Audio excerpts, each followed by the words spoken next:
Ladies and gentlemen, good afternoon. Allow me to introduce myself, and I hope you'll forgive me for doing this in English. I'm afraid my Arabic skills are not quite up to scratch just yet. My name's Craig Ramsey. I'm Head of Real-Time Payments at ACI Worldwide, which gives me global responsibility at ACI for all of our real-time payment strategies around RTGS or Sharia payments here, ACH payments, SWIFT, and indeed the new phenomenon that is real-time payments around the world, which is coming to the Middle East soon. And my presentation will talk about how real-time payments will arrive in the Middle East, and indeed what effects that's going to have on the customer and indeed the banking community generally. For those of you that don't know ACI, we're a fintech top 25 global company. We have revenues in excess of $1 billion per year, and we're about 4,500 people scattered across around 80 countries. We've been in the Middle East here for over 20 years with our offices in Dubai, Riyadh now, and also Bahrain. So real-time payments is happening globally right now. It's actually not a new phenomenon. First real-time payment scheme anywhere in the world was in Japan, actually, in 1973, so over 50 years ago. And it's been a slow uptake until the mid-2000s, where a couple of countries started to reach out for real-time payments, most notably the United Kingdom, which is where I'm based. And in 2008, we put our faster payment scheme live, initially targeted at taking away transaction settlement cycles from being 3 days to move a transaction to a customer, or indeed a business to a customer, and to actually enable real-time payments so that they would happen within 12 seconds. Today we process around about 1.6 billion transactions a year in faster payments, but it is by far the largest real-time payment scheme anywhere in the world. Talking of billions, just one thing to note, ACI does about 1 billion transactions every day, and in financial sense, because of the huge dominance that we have within processing of high-value payments and SWIFT payments generally, we actually process in excess of $14 trillion every day, which is, if you want to click your fingers, that's equivalent to about $5 million every time you can click your fingers as fast as you can click your fingers. So moving money fast, moving money securely is something that we have done for a long, long time. The map I've got up on a slide at the moment just represents where real-time payments is happening around the world. You can see a very obvious highlight on Saudi Arabia, where there is obviously expected announcements related to the future-ready ACH from SAMA sometime soon, hopefully very soon. And that will kickstart a movement in the Middle East to see more real-time schemes. We've heard, as ACI has talked to our customers around the Middle East, we're seeing countries keen to see how things are going in Saudi Arabia, and indeed keen to be fast followers of this technology. Today there are over 18 schemes live around the world, but there's about 40 in planning. To give you some idea on that, if I relate that to actually our sales, we're closing 2 new customers, financial institution banks, every week at the moment. Such is the dominance of this industry and the rapid movement of the banking world. So, what's driving real-time payments? Well, certainly the consumers. You know, we're all consumers. I've been looking on my phone, I've been checking things in real time as the conference has progressed. And as consumers, we just expect everything to happen faster and immediately. So the idea that a settlement cycle for a payment is going to take over a day, or indeed more than an hour to happen. If I talk to my children and ask them about payments processing, they can't understand why they can't simply move the money immediately to their friends or indeed family, or to pay a bill. So we see a lot of movement in the industry. We also see corporations. Corporations are keen on real-time payments. It gives them better liquidity management. It enables them to manage their funds better because they know exactly the last moment it can be processed in order to be settled. Another aspect of real-time payments is it also uses this wonderful thing called ISO 20022, which is a data standard. And we don't need to get into the details of the data standard, but what is important is that it contains rich data. It enables a lot of data to be processed alongside the payment, to be moved alongside the payment. So the invoice details, the bill details, all of these things can be accompanied. For the corporation, that means that they can reconcile their payments from their consumers, the electricity company, the phone company, a lot easier. So they're keen to adopt real-time payments simply because of the amount of data that comes with it, and it eases their reconciliation. To give you some idea on that, we've done some analysis in the US where real-time payments went live late last year, and companies are looking to save around about 8 to 10% of the cost of reconciliation simply by using real-time payments versus check or other payment types. Government are keen. Government like to see money moving around the financial sector quickly. And if you think about emergency payments for Social Security or insurance payout, the idea of being able to pay someone who's maybe in a natural disaster zone or needs immediate access to funds, to be able to get that money to them is obviously very appealing. And by enabling the fast movement of funds, it means that they can settle bills a lot quicker. It reduces the risk of late payment. The economy, I mentioned moving the money quicker. That fast movement of money has been analysed by the analyst world, and actually identified that it could increase GDP by 1%. By moving money quicker, it increases GDP, and that's obviously a good thing. And then there's society. I mentioned the pressure of moving money faster, of doing things faster. We also have to consider the environment where we'll go out to dinner, for example, and maybe I pay the bill. The ability to get that money quickly. So my friends don't need to carry cash. My friends don't need to write me a check. What they enable to do is to actually share the bill, but sending money quickly to each other. So there's a peer pressure going on with real-time payments as well. And the person at the table who's not able to make that fast movement of money to pay their side of the bill is the person that's typically the one laughed at. So there's good things in it for banks as well. ACI have around about 5,000 financial institution customers around the world. And obviously every one of them is asking us, what's in it for us? Because one of the things with real-time payments is, although the corporates may pay for a real-time payment, consumers, we're used to getting things for free. So actually we expect our real-time banking to be free as well. But there is a way for banks to win both in the consumer and the corporate space. The win new customers is obviously a key area. If one bank is offering real-time banking whilst another isn't, then there will be a movement of customers. And typically when we've done our surveys around customer bases, around about 40% of those surveys said that they will move their bank account if their bank is not offering real-time payments. So when SAMA does introduce the Future Ready ACH, don't sit back and wait for that to happen. Don't sit back and expect the magic of that to appear within your systems. You'll need to start to plan and indeed prepare for that new real-time payments world.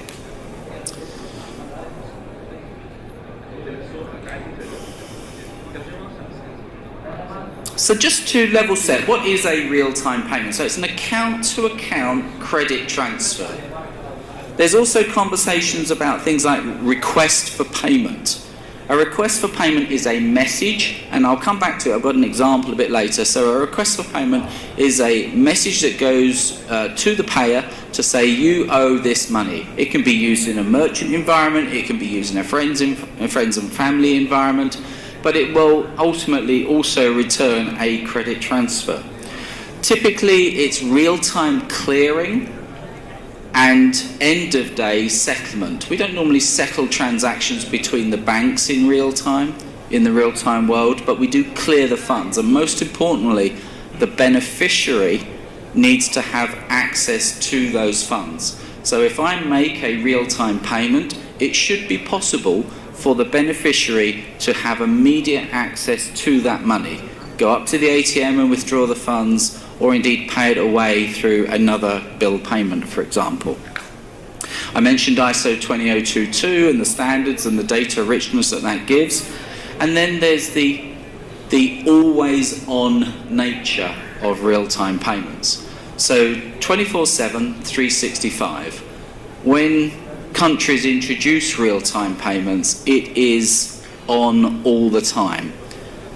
So if I wish to make a payment on a Friday afternoon or a Saturday morning or 2 o'clock on a Tuesday morning, that's fine. And actually, if we look back at various examples of schemes that are already live, the number of payments that are happening overnight or indeed on public holidays or non-working days will surprise everyone in the room as to how many are actually taking place. It's a high percentage of the overall payments. So there is a desire from corporates and indeed consumers to be able to do these payments out of hours. One thing to point out, we should also make it clear that real-time payments go by different names. So a real-time payment can be an immediate payment, it can be a faster payment, or it can be an instant payment. These all mean the same thing. These are all part of the scheme. So the faster payments or the future-ready ACH is a real-time scheme. We also look to the future of other things that are coming. I mentioned the request to pay, but there's also proxy databases so that we can pay each other using our mobile phone numbers without having to share bank account details. Most consumers don't know their bank account number, but they do know their mobile phone number. So actually proxy databases to link those two items of data are enabled in many real-time schemes in the world. And what that highlights is that real-time payments isn't just another payment type. Real-time payments is representative of the modernization of payments processing. It's the modernization of the banking environment. And I'll talk obviously later, shortly, around open banking and how these two initiatives are coming together around the world. I'll tell you one thing it's not an easy add-on to a banking system. Many of the payment hubs that have been deployed around the world are primarily focused on ACH-like processing, traditional ACH processing, so batch systems. And a batch system will not upgrade to a real-time system. It simply does not fit. Although many of the processes will look the same, the validation, the cycles, the security scans, the way that those processes have to work and the speed at which those processes have to work means that it's not possible for those things to actually just be magically appeared within the hub. And I'll talk a bit later about some of those areas that we are solving for. So some of the things that real-time payments can be used for, instant confirmation, so those person payments, that trip to the restaurant where we're all sharing the bill, the request for payment, so merchants can get involved here. It was fascinating to hear the earlier conversation about the cashless society. And of course, real-time payments will have an important part to play in there. No one will go cashless unless there is an actual way of moving the money in real time. So that future-ready ACH, that real-time payments in the future, will be the way that that cashless society will actually happen. There's no such thing as a mobile payment. That doesn't exist. there is an initiation channel that's a mobile, but it still needs a settlement path to actually move the money. And that's what real-time payments will offer. Corporate disbursements, so the ability for insurance companies to send out pension payments in real time, insurances to pay people that I mentioned that may have been affected by tragedy or insurance claims. And all of that will improve that relationship between the corporation and the customer. Nothing's worse than when you speak to an insurance company and say, yes, we'll pay you instantly, it should be there in about 5 days. To actually get the money immediately will improve that customer experience and actually make the customers want to do business with you. Bill payments, electricity bills, phone bills, water bills, the utilities, all of these things can obviously be paid with faster payments. I'm a consumer of faster payments in the UK. I pay all of my bills through faster payments at the last possible moment. I've decided that I would rather I keep onto the money rather than the banking system keeps onto the money in a 3-day settlement cycle, or worse, the corporate gets it ahead of time.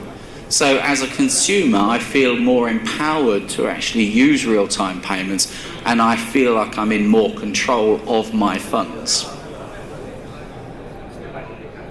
Finally, on their data enhancement, I can't emphasize enough the importance of ISO 20022. It is a data standard, and I think most people, when we start hearing about data standards, will instantly fall asleep. But actually, it is important in a real-time world. It does make the difference between a normal payment and actually a truly modern payment.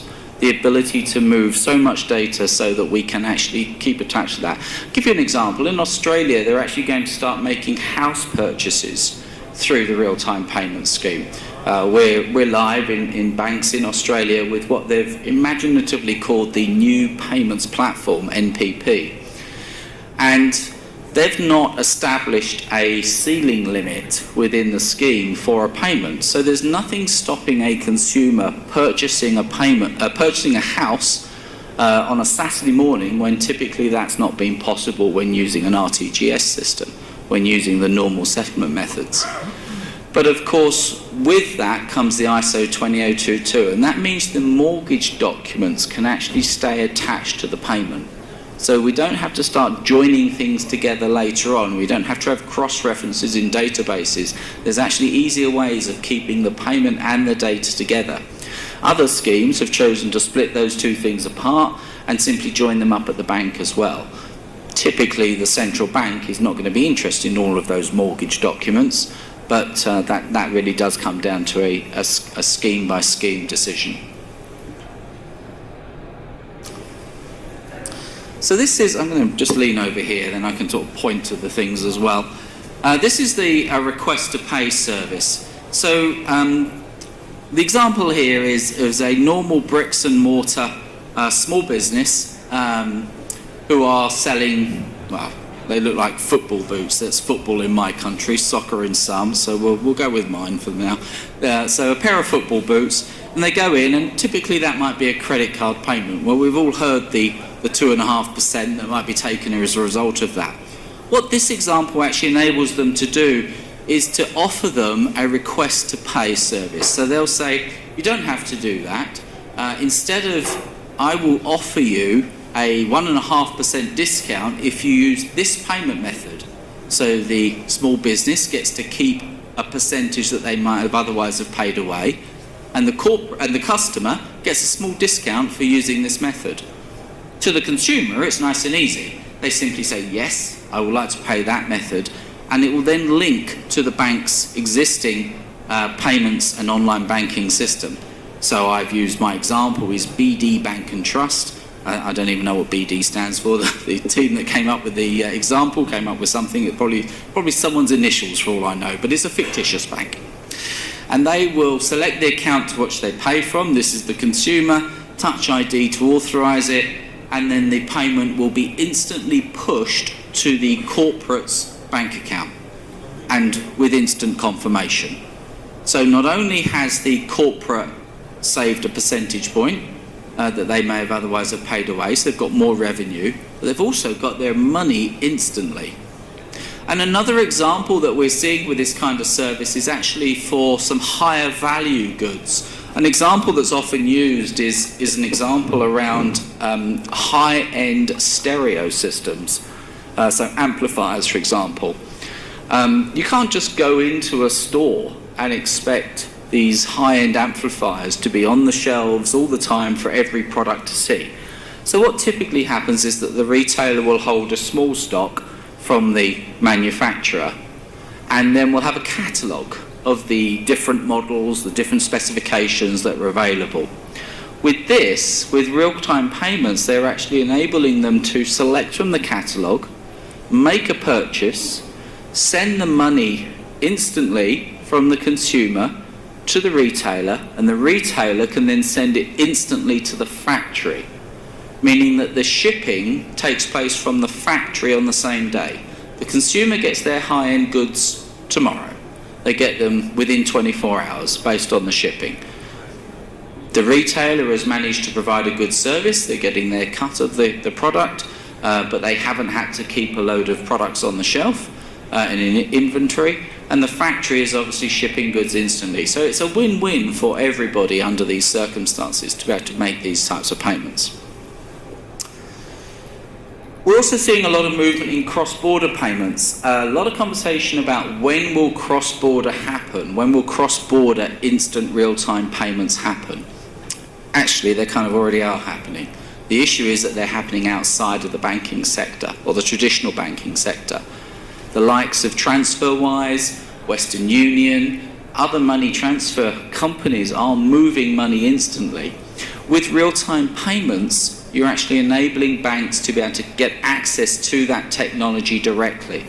So a real-time payment initiating from Saudi Arabia into, for example, the Indian real-time payment scheme, which is called UPI, actually gives the Indian consumer, the beneficiary, instant access to those funds. So real-time payments isn't just about connectivity to the domestic scheme. You should also think about what additional opportunities it opens up for you when it comes to sending money internationally, and how you might indeed take a greater share in that remittance market. Again, when we've done our surveys, it looks, this has been an interesting statistic that we have followed over the last couple of years. When we asked this question 2 years ago, how quick would cross-border real-time payments, we got about 10% of recipients saying it was about 5 years away. It's decreased year on year, and our latest survey is saying over half of customers are expecting real-time payments internationally to be as little as a year away. As I say, some would say they're already happening, but there's definitely movement where banks can get more involved in this space.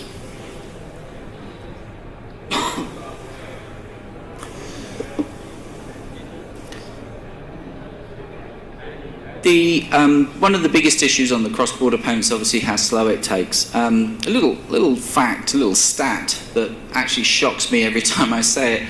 If we are doing a cross-border payment, do you know it's actually faster to pick up a suitcase of cash and fly that cash anywhere in the world manually than it is to send it internationally through the electronic schemes. Now, people like Swift have done a lot to try and improve that with the GPI initiative. ACI, by the way, quick plug here, sorry, I'm going to do it anyway. ACI remain the only certified vendor for Swift GPI anywhere in the world. And as a major initiative that's now accounts for about 20% of Swift traffic, it's obviously got some momentum. But I'll also caveat that and say it's probably just a defensive mechanism to things like blockchain. Blockchain will also have an important part to play in cross-border payments. And all of that is leading to the fact that you won't, in 3 or 4 years' time, you won't say, I'm going to do a Swift payment. What you'll talk about is doing an international payment, and then there'll be multiple ways of settling it in real time, whether it be using Swift, a Ripple initiative, another blockchain. All of these ways will also be supported through the technology. So a couple of things couple of things you should be aware of. Firstly, you should always be on. It must be 24/7, and in some instances that's going to cause an issue with core banking. Quite often we find core banking systems are not available 24/7. They're down for 2 hours a day or something. Do you know that's fine? Because we have stand-in services within real time. ACI offer a stand-in service to support a shadow balance. And again, think about making those funds available in real time. You must also have cash available in the bank. The bank's liquidity model suddenly starts to change with real-time payments. That's simply because although the real-time clearing is happening 24/7, the settlement may still use Sharia or other schemes, depending on where you are in the world, to actually settle the funds between the banks. So you must make sure that that settlement account always has sufficient funds in it in order for those real-time clearings to happen out of normal business hours. So you must make sure liquidity processes are strong. You must also ensure that you have a resilient system, but also in the processes of the resilient system.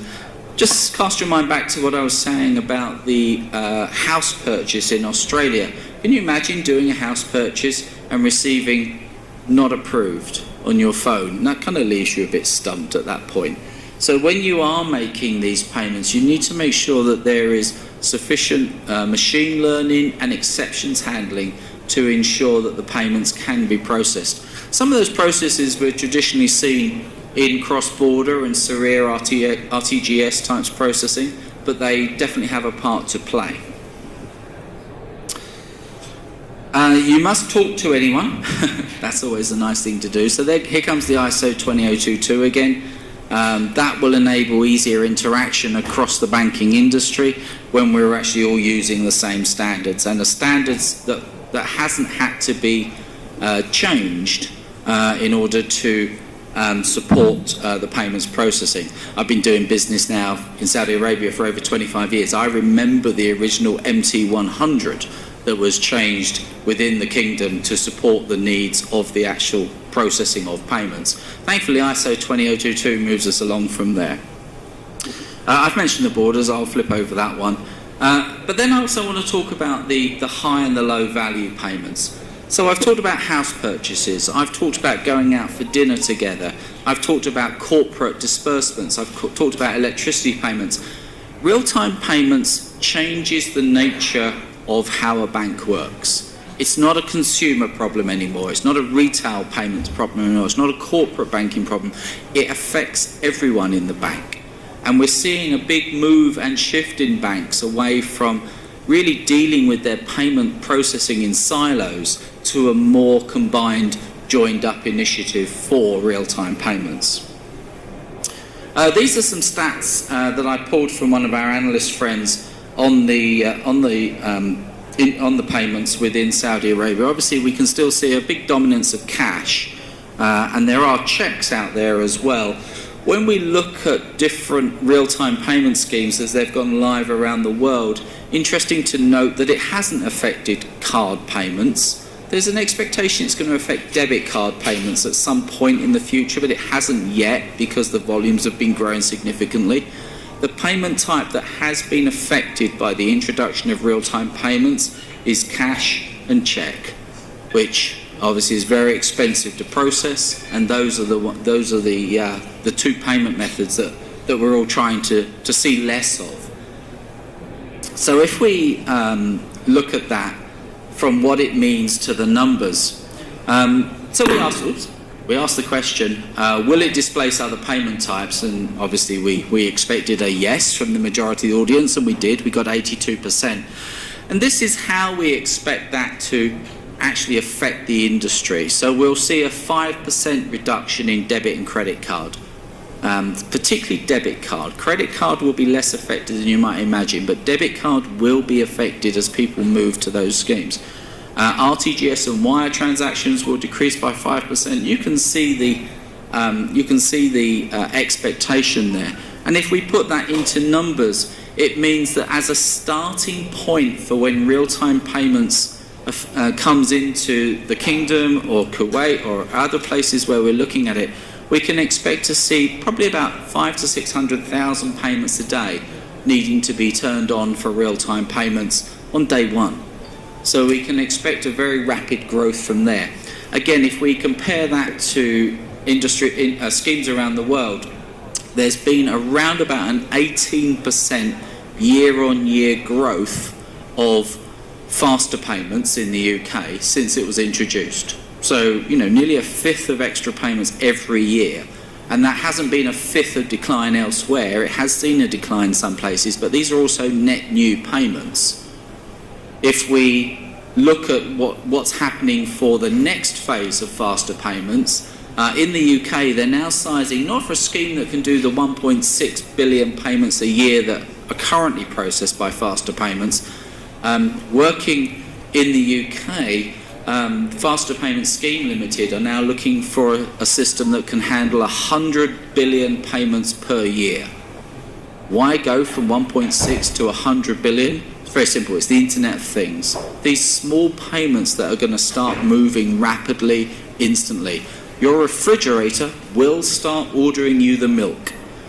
Your kitchen will start ordering you oranges and bananas. And that's the Internet of Things that is going to affect it. Again, you can't do that over the credit card rails. You can't use RTGS. You can't use batch processing. You'll be reliant on the real-time scheme. And that's another reason why Future Ready ACH will push and advance Saudi Arabia nicely. Not done yet. So it looks like I'm only getting my 20 minutes, everyone else got a bit more, so let me just push to a couple of slides I want to do. So I've talked about this. Yeah. So change is happening. Change will affect every one of us in the room. And at the center of that is this any-to-any real-time payments processing. But around the outside are all of these other initiatives that are affecting the industry generally. Open APIs, distributed ledgers, the Internet of Things, and analytics. These are all initiatives that shouldn't be dealt with in silos. They should be dealt with as an holistic issue to solve for. And that's where ACI can offer you a solution. Push through that, otherwise I'm going to get pulled off the stage. So linking the channels, linking the different payment settlement systems together. ACI has our up real-time payment solution. This is a solution that can solve not just for your real-time needs and your Sharia needs, any of your batch processing, any of your Swift needs, can do all those things, but also it has built-in API managers, the ISO 20022. So if that's something that's of interest to you, if you want to understand how you can prepare not just for the domestic real-time scheme that's coming, but also the international scheme, and indeed bring your bank to a new modern digitalisation of payments, please come and see us on our stand in the exhibition hall, and I'll be happy to talk to you, and of course my colleagues will be too. So I did just want to put one more slide, this final slide up. So is that a sunrise or a sunset? And actually I want to leave you with that thought. Some people will see a sunrise there and some will see a sunset. Actually, I think that's pretty representative of where we are in the payments industry right now. There are mature payment types that are now reaching their sunset status. Thankfully, we have a new payment type, which is real-time payments, which is our sunrise moment. And just one last thought on the sunset. Did you know that due to the Earth's bit of physics coming up here. It's all right, my son taught me. Due to the Earth's diffraction of air, by the time you've spotted the sunset on the horizon, the sun's already gone. So think about that when it comes to thinking about what you're planning for next. Thank you very much.